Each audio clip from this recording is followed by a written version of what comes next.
Hey guys, I wanted to come on here today and talk to you about this new moon coming up in Scorpio. It will be peaking on Monday, November 13th.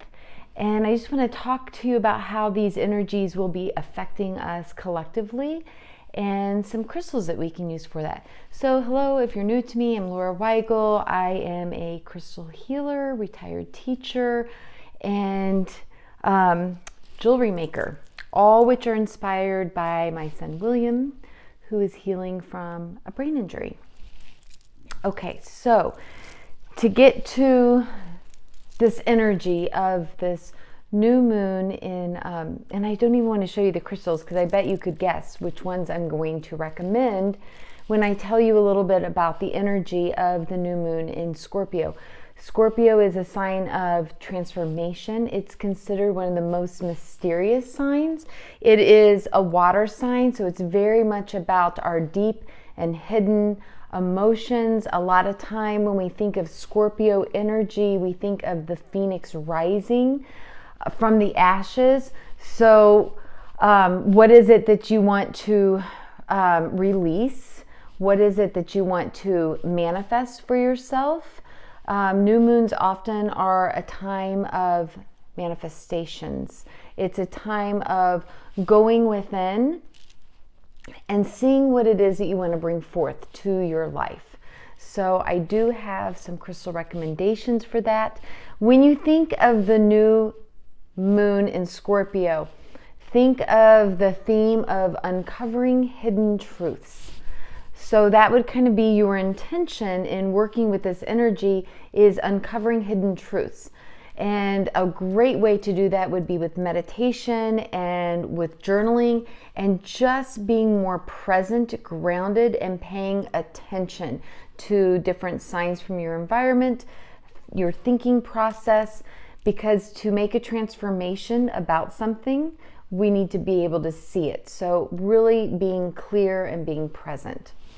Okay, this is a very mystical energy. It's a time for deep shadow work, as I was talking about, looking deep within yourself so that you can make those transformations. And when we do shadow work, a lot of people get scared. They don't want to see their shadow side, their perceived ugly side. We all have that. That's the yin and the yang. To know light, we must know darkness. And we all have some darkness within us. And sometimes we can use that for the good, right? But it's about seeing it so that you don't play into that energy, so that you don't let that energy control you and control your actions. So think of it that way. And it's just a really profound time for that self-discovery, getting to know yourself on that deeper level. And that brings me to these beautiful crystals that I want to recommend for you.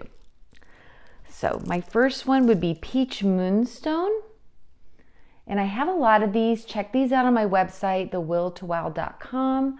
Feel free, if you're interested in something, that you can always email me. That's on my website. You can follow me on social media. Instagram is where I'm most at. willtowow_jewelry. You can shoot me a DM if you needed a different size.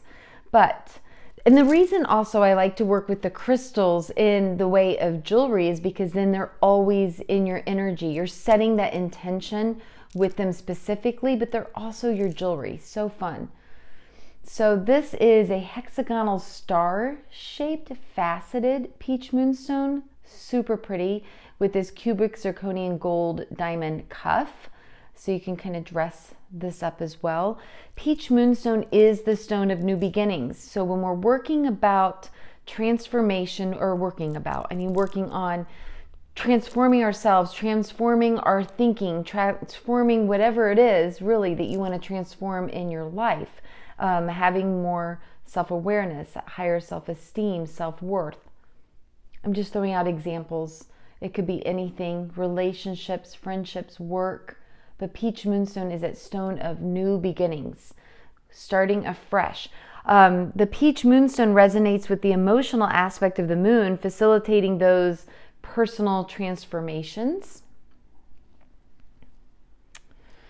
And then we have gorgeous amethyst, a potent time for connecting to spirit and meditating to deepen that centeredness and self-awareness. I also recommend sleeping with this as well, because this is a great time to do dream work.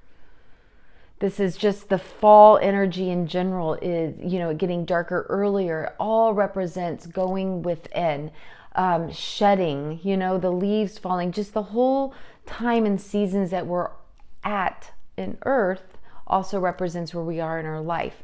So it's a really great time for that self-reflection, receiving spiritual insights. I highly recommend working with amethyst. Here's another beautiful amethyst. And like I said, check out my website because I have a lot more. I'm just showing you a few highlights. Another amethyst that I loved and wanted to share with you is this faceted, with a mother of pearl Hamsa hand with angel aura. So just deepening the connection with your angel work, your higher self and spirit by combining these two beautiful crystals. Next up, we have labradorite. If you guessed that in the beginning, I always recommend labradorite for transformations. It's the stone of magic, of magical transformations. It's highly reflective and it helps you to see deeper within yourself. It helps with that shadow work. It's a mesmerizing stone that radiates an iridescent glow, symbolizing the hidden depths of the soul, bringing upon magical transformations, because it's very hard to transform what we don't see. So we want to bring the subconscious to the light. We want to see the hidden. We want to see what we're suppressing so that we can heal that. Here's a couple more beautiful labradorites that I have in my shop. As you can tell, I'm really liking these diamond bars. I think it kind of dresses things up, which is cool for the holiday season. Next up, I have black obsidian, a powerful stone for releasing negative energy and uncovering those hidden truths, which is our theme for this new moon in Scorpio, uncovering hidden truths. So beautiful black obsidian. And last up, selenite, named after the moon, a very cleansing stone. It's the light bringer, helping to shed light on deeper parts of yourself, cleansing those parts that no longer serve you. It is time to let those go so that you can bring in a lighter energy. This one is beautiful with the Hamsa hand and the evil eye for protection, cleansing protection. And then this one is a mantra piece paired with angelite. And remember, these stones, you can diffuse your favorite essential oils in those.